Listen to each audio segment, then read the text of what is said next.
dude, that's a dope photo of you, man. You have so many Spartan photos, man. Somehow, right? This is the somehow, bro. That's a good photo, though, man. That's not even your worst one, man. Like, fucking. Oh yeah. I just wanted to show Brandon real quick that Stubbs, which what I was getting at was with Jim and Julie, like because they had raised this animal since it was like little, right? Yeah. And then all of a sudden, like the bison, they wanted to honor him, so that's why they did this, because most of the bison have to leave the ranch. So they have this like perfect life, dude. Like nothing fucks with them. Yeah. They get fed. They're living a good life. They get to they're living a good life. They're living a good life. Yeah. They're living a good life. But yeah, but then they get loaded on a trailer and they have to go to a slaughterhouse, because to like have a slaughterhouse on your property, which Jim and Julie would be glad to do the butchering there. Yeah. It costs hundreds of thousands of dollars. What you have to do to get it in licenses. It's not even the equipment. That's the whole problem. It's bullshit, man. Like the government wants control of it, dude. Of course they do. Of the food, dude. They want control of the food. You control the food, bro. Like we already know that. So they dig us coming up here and doing this, and it's also in the name of science for CU Boulder. And with my buddy Donnie, man, it was fucking awesome. He makes all these stone tools. So we kind of did like, it was killing a bunch of birds with one stone. But it was cool, man. Like they did a moment of silence for Stubbs, and like Jim and Julie came and took a little piece of the hide and like put it on their wall. But man, it's fucking cool, man. It was awesome. It's intense. Yeah. It's a learning lesson, man. It's like intense. It's very humbling. Well, you respect life more too when you do shit like that. Totally. That's just what comes from it. Yeah. You know, with hunting, I think a real true hunters do respect life more. I think what I get out of it more than that, like it's the experience, but also like, I swear to God, it tastes different. Like, 100%, dude. Yeah. And you got it in a whole different way. I don't waste any of it. Like you become it even different. Yeah, like if you grow your own strawberries, you're not gonna throw the bad ones out. Like you're gonna figure out some way to like you eat it. Like dude, I used to grow like tomatoes, cherry tomatoes, and things like that. I don't even like tomatoes. I eat them. Yeah, you know, like they're out there plucking like Well, it's the same thing this with thing hunting, fucking tastes man. great. I don't know. This thing, same thing with hunting, man. Well, honey's great all the time, but honey, dude, that's the like having your own honey and things getting that shit. Yeah, that's badass dude. too. We have a couple of little honey things. We don't have any bees yet, but we have a couple. Rose has bees at her place. Like, shit. So it's been a lot of practicing on figuring some things out in that sense. You know, My buddy Josh up here is a beekeeper. Okay. So he's got some local bees, so he might be able to help you out. He's a super crafty dude too, badass chef down at the Wildflower. And that's like okay. So he does bees, and then he's a chef. He's so a butcher. Put his own honey and everything on there. Yeah, and there's a bunch of shit too, like. It helps with allergies and all kinds of stuff. So like honey is like a cure-all for a bunch of different shit. It's got a lot of bit like. You need more ice, or? I think I got enough. Okay. I use less cues than you. Yeah. But yeah, honey has so many pluses with it, dude. Oh, okay, appreciate it. I'll give you this one too.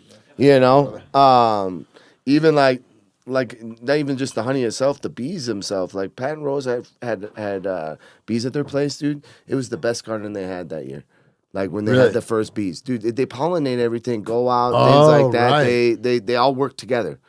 Again, gotta have that. You know, you gotta have that. It's so crazy. Like when you start looking at the science and how like sophisticated they are, and like. Dude. What happens in the hive and the hierarchy dude, it's crazy. They're a big part of the whole system. There's a bunch that we don't even understand too, right? Couldn't. Thank you, brother. Yeah, man. Couldn't. You know, it's hard to understand. In this world, we don't have to understand everything. No. You know? I was just talking about that. It was like, because I go back and forth on like faith and what I think God is and nature and like, sometimes you have a psilocybin trip, sometimes you have a DMT trip, like that'll change your perspective. Sometimes, and honestly, I haven't done that in a really, really, really long fucking time.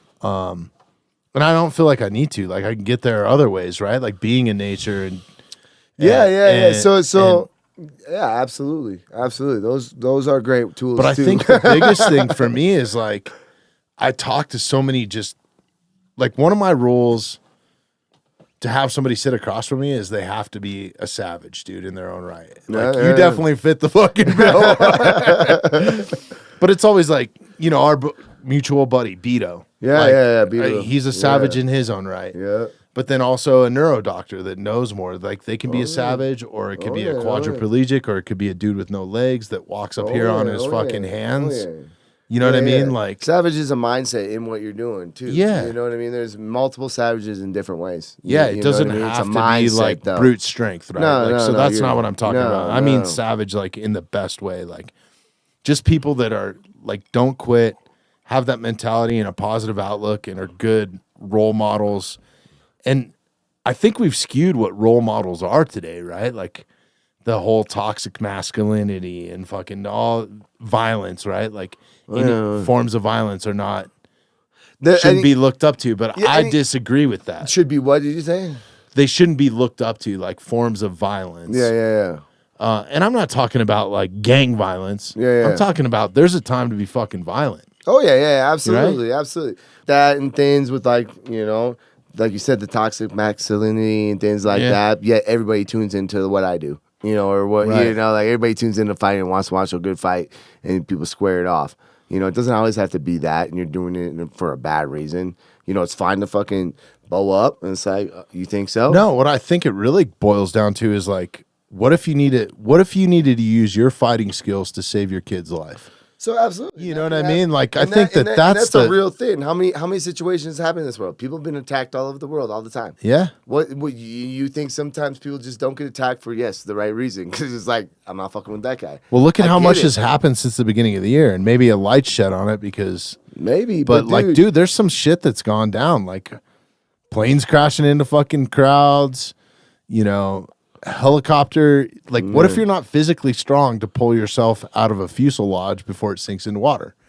You know what I mean? Like there's doesn't so have to be violence. Like you don't have to. No, absolutely. It's like, dude, when I was in my motorcycle accident, dude, I fucking crashed going 80 miles per hour, flying over, no helmet, no nothing. I had nothing on, bro. Sonic the Hedgehog, bro. I literally flew over the car in front of me. She's like, you hit me. It's like, no, actually, I flew over you. I literally flew over you because I slammed on my brakes, did the wobblies, and flew over you and did one of these.